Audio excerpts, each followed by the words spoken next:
নমস্কার, সবাইকে স্বাগত আমার চ্যানেলে। আপনারা সবাই কেমন আছেন? আশা করি ভালো আছেন। ব্লগটা শুরু করার আগে মেয়ের আর বরের একটু কীর্তি আপনাদেরকে দেখাই। আমাকে মেয়ে রাত্রি 10:30 11টার সময় বেডরুমে ঢুকিয়ে দিয়ে আমাকে বলেছে, মা তুমি বেরোবে না, আর তুমি বসে ফোন দেখো, নাহলে তুমি ঘুমিয়ে পড়ো। তো তখনই আমি বুঝে গেছিলাম অ্যাকচুয়ালি আজকে আমার জন্মদিন। তো প্রতি বছরই জন্মদিনের অ্যারেঞ্জমেন্টটা মেয়ে যবে থেকে বড় হয়েছে তো ওই করে। কি হবে, ডিনারে কি হবে, লাঞ্চে কি হবে, কোথায় কি প্ল্যান হবে, সমস্ত কিছু ওই করে। আর সত্যি বলতে এরকম সারপ্রাইজ পেতে কার না ভালো লাগে। আর এই সারপ্রাইজ পাওয়ার জন্য কোনো বয়সের দরকার হয় না, এই বয়সেও ভালোই লাগে সারপ্রাইজ পেতে। তবুও যেটা ওরা ডিজার্ভ করে। তো আমি বললাম, কেন, কিসের জন্য দরকার না, তুমি কেন, তোমাকে কেন সারপ্রাইজ দেওয়া হবে না। তো ওই রাত্রিবেলা কেক অর্ডার করা, ঘর সাজানো, সমস্ত কিছু কুহু নিজে করেছে। এই দেখুন, আপনাদেরকে দেখাই ঘরটা কি সুন্দর করে সাজিয়েছে, বেলুন দিয়ে হ্যাপি বার্থডে লিখে। আমি তো পুরো দেখে সত্যিই সারপ্রাইজড হয়ে গেছি, আমি এতটা ভাবিনি যে করবে। আর মেয়ের কথা হচ্ছে, তুমি আমাদের সবার জন্মদিনে করো, তো তোমার জন্মদিনে কেন আমরা করব না, এটাই হচ্ছে ওর কথা। তো রাত্রি 12টার সময় কেক কাটা, ঘর সাজানো, এই সমস্ত কিছু হলো। কেকটা ভীষণ ভালো ছিল, আইসক্রিম চিজ কেক ছিল, খুব ভালো ছিল কেকটা। আর খুব এত সুন্দর করে ঘরটা সাজিয়েছিল, কি বলবো, আপনারা তো দেখলেনই।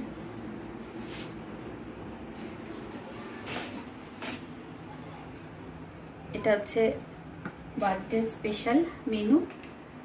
পোলাও, মাংস দুটোই ডান। পোলাও 90% হয়ে গেছে, এখন একটু স্টিমে রাখবো ব্যাস। আর ওপর থেকে হালকা ঘি ছড়িয়ে দেবো।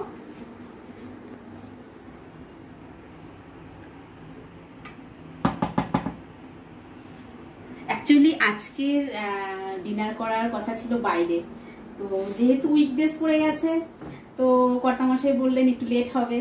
আর ভাইও খুব একটা রাজি হলো না, কারণ কালকে আবার অফিস আছে।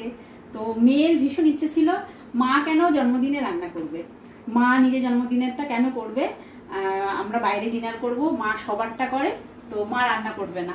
তো যাই হোক, যেহেতু আজকে উইকডেজ প্লাস কালকে আবার স্কুল অফিস, তো এই কারণে আমিও ওকে বোঝালাম যখন পাপা আসবে তখন বাইরে আমরা গেলে অর্ধেক রেস্টুরেন্ট বন্ধ হয়ে যাবে। আর তো এই কারণে আমি বললাম ঠিক আছে। আবার ওর পাপা বলছিল তাহলে আজকে ডিনারটা শনিবার কি রোববার করবো। তো মেয়ের এতে অমত যে না, যেদিন বার্থডে সেদিনই হবে, ঘরে হোক বাইরে হোক সেদিনই হবে। তো এই কারণে আমি ওকে বোঝালাম যে ঠিক আছে ঘরেই রান্না করি। আর এই যে পোলাও আর মাটন রেডি, এই যে মাটন কষা। আর এদিকে করেছি হচ্ছে, এটা করেছি হচ্ছে চাটনি। একটু ননভেজের পরে একটু চাটনি হলে আর গরমে বেশ ভালোই লাগে। আর স্যালাড কেটে রেডি করে রেখেছি। তো মেয়ের একটু রাগ যে মা কেন রান্না করবে, তাই আমি কিচ্ছু হবে না, ডিনার তো হতেই থাকে বাইরে। পোলাও ডান, এরপর একটুখানি হালকা করে ঘি ছড়িয়ে দেবো। আর এই যে আমি একটা মশলা করে রেখেছি, এর মধ্যে এলাচ, লবঙ্গ, দারচিনি, গোলমরিচ, একটু সাজিরে, তো এই সমস্ত আছে, এটা ওপর দিয়ে ছিটিয়ে দেবো আর ঘি, ব্যাস রান্না ডান। এরপর আমি একটু ফ্রেশ হব। মেয়ের অর্ডার যে মা তুমি এতক্ষণ ধরে রান্না করেছো, এবার একটু ফ্রেশ হও। আর ভাই আর প্রিয়া আসবে, আর বরের এখনো পর্যন্ত ফোন তুলতে পারছে না, ভীষণ বিজি, জানি না কখন আসবে, কত রাত হবে। তো আমি এবার একটু ফ্রেশ হব। তো এরপরে বাকিটা দেখাচ্ছি। রান্নাটা তো হয়ে গেছে, এরপর বাকি রাতের ডিনার। এরপর সন্ধেবেলা ভাই আর প্রিয়া আসলো। পুচকুটার, আমাদের সন্তায় মাম্মার একটুখানি শরীরটা খারাপ ছিল, অ্যাকচুয়ালি ওরা কলকাতা গিয়েছিল। তো ওখানেও একরকম ওয়েদার, আর দিল্লিতে একরকম ওয়েদার, ওখানকার গরমটাও সহ্য করতে পারেনি। তো এই কারণে তাড়াতাড়ি চলে আসে, আর ওখানে গিয়েও প্রচণ্ড ডিস্টার্ব করছিল। আর সত্যি বলতে এই জন্মদিনের বাহানা খুব একটা কিন্তু আমাদের ছোটোবেলায় হতো না। আমি যেহেতু অনেক বড় ফ্যামিলি থেকে বিলং করি, জয়েন্ট ফ্যামিলি থেকে, তো আমাদের অনেক ভাই বোন ছিল। তো সেইভাবে জন্মদিন হতো না কারোরই, কেক কেটে জন্মদিন পালনটা হতো না। হ্যাঁ, পায়েস হতো, 5 রকমের ভাজা, আর মাছ মাংস যেরকম রান্না সেরকম হতো, পায়েসটা অবশ্যই হতো। তবে এইভাবে কেক কেটে বন্ধুদের বলা, যেটা এখনকার বাচ্চাদের হয়, সেইভাবে আমাদের কখনোই জন্মদিন হতো হতো না।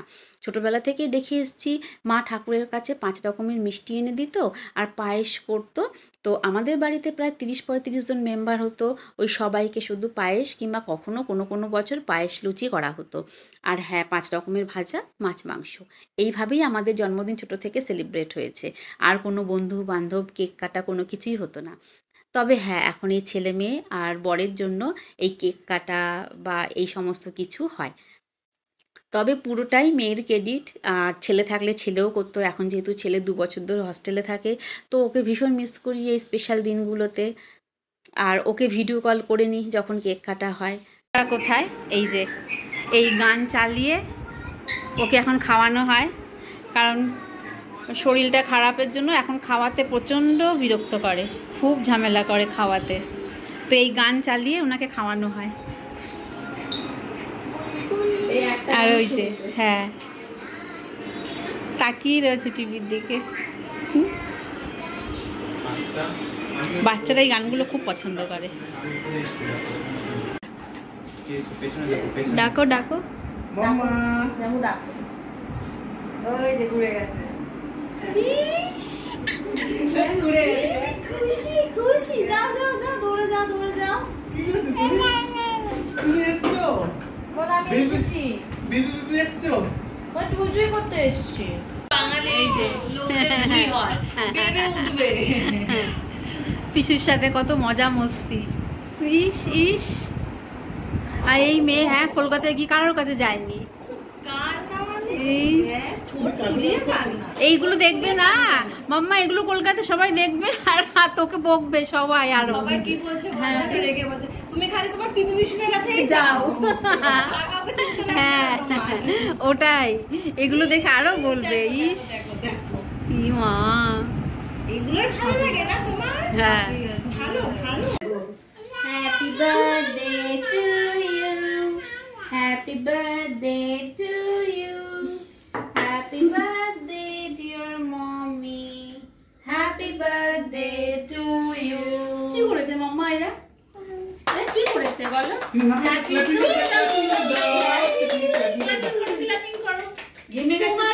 বলে যাচ্ছে তো, বলে যাচ্ছে আপনি বলছে কুমার। ইয়ে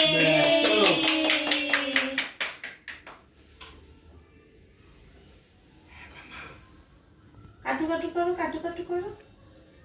ঠিক আছে দেখ এটা। হ্যাঁ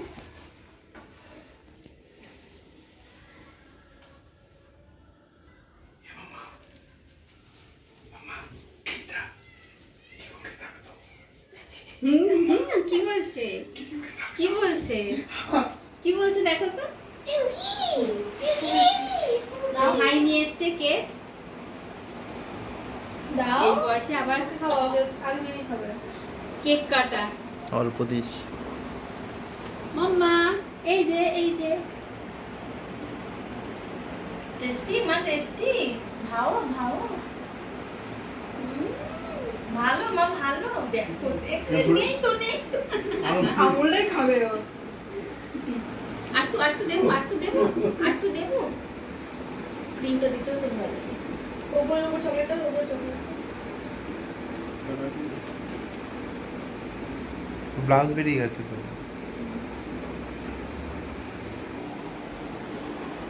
আচ্ছা ব্লাউজ নিচ্ছ? ওটা মাখাবে। যাও যাও যাও, মামাকে মাখাবে না। মাখাবে না, ব্লগে না এটা ভালো। এই গরমের মধ্যে মাখাবে না না মাখাবে না। তুই মাখাবে না কিন্তু বলে দিলাম, আমি মাখামাখি আমার ভালো লাগে না। আমারও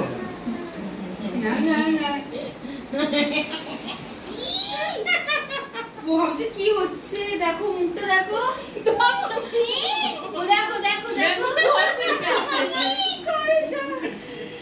মাখো করে দিল না মা। দাও তনু সেটা না খেতে বলে মা, কাঁদু সবাই দেখে নেবে। বাবা বাবা, হ্যাঁ মেয়ের কাঁদু দেখে নেবে।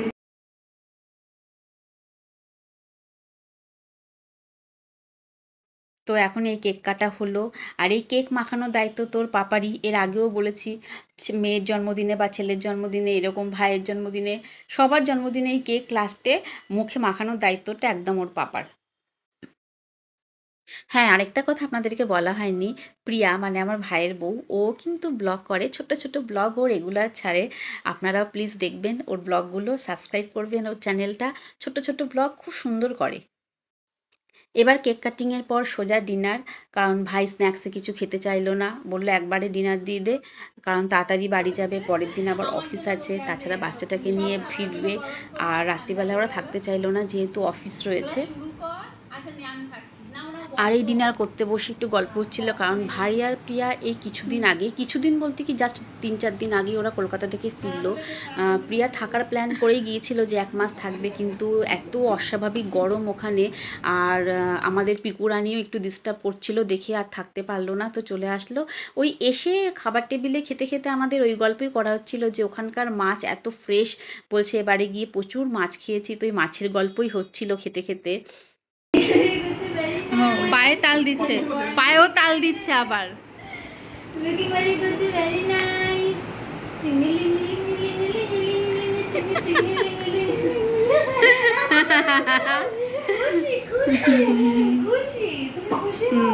দিদিয়া এই গানটা করবে একদম ছোট থেকে, যবে থেকে ও হয়েছে। আর ওই গানটাও চিনে গেছে, এই গানটা হলেই এই নাচটা। পাইনঅ্যাপেল, পাইনঅ্যাপেল বেবি আমাদের। টাটা। ওরা এখন চলে যাচ্ছে, রাতও হয়ে গেছে। এবার কালকে অফিস, স্কুল। হ্যাঁ।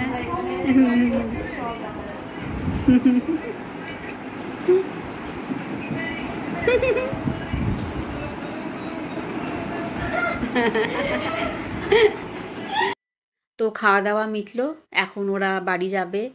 আর পুরোটা দিন খুব ভালো কাটলো। পুরো দিন বলবো না, সন্ধ্যের দিক থেকে ওরা আসার পর খুব ভালো কাটলো। কেক কাটা হলো, রাত্রিবেলা সারপ্রাইজটা খুব ভালো লাগলো। তো আজকের মতো এখানেই রাখি, আবার হাজির হব অন্য কোনো ব্লগ নিয়ে অন্য কোনো দিন। নমস্কার।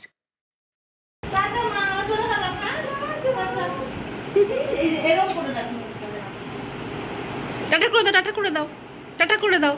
ওই দেখ, ওই দেখ, ওই দেখ, টাটা করছে দেখ।